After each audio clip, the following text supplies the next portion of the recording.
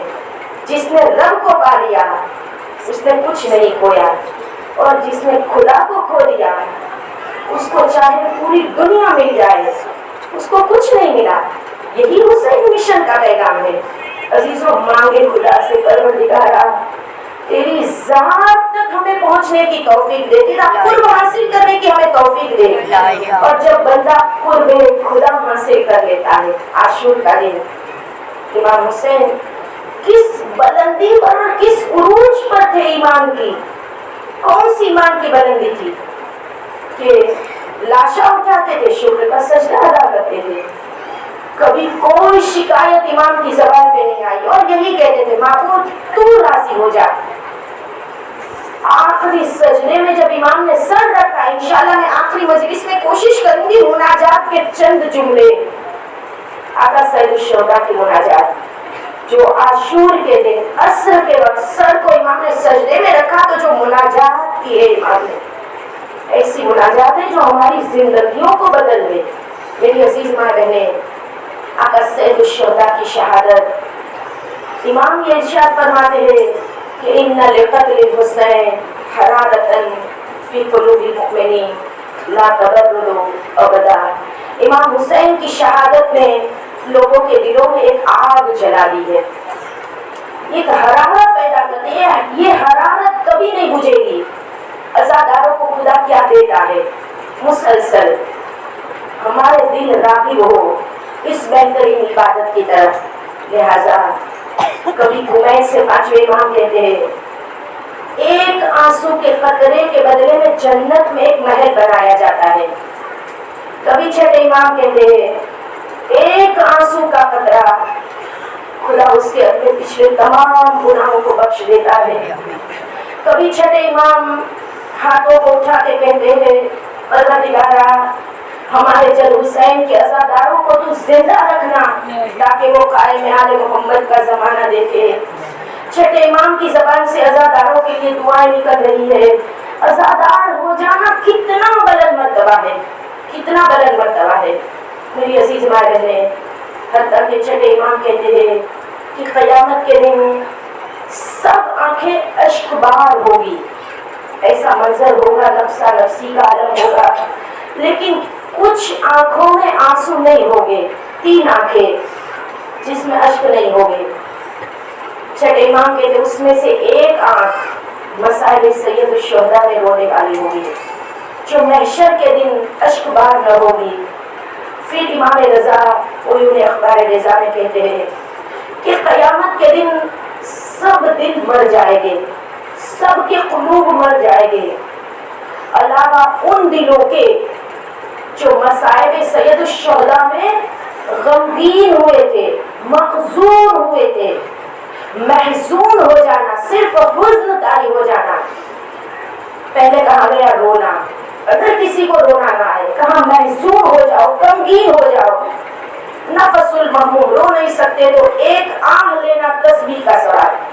عزادارہ میں سید الشہداء کو خدا کیا مقام دیتا ہے.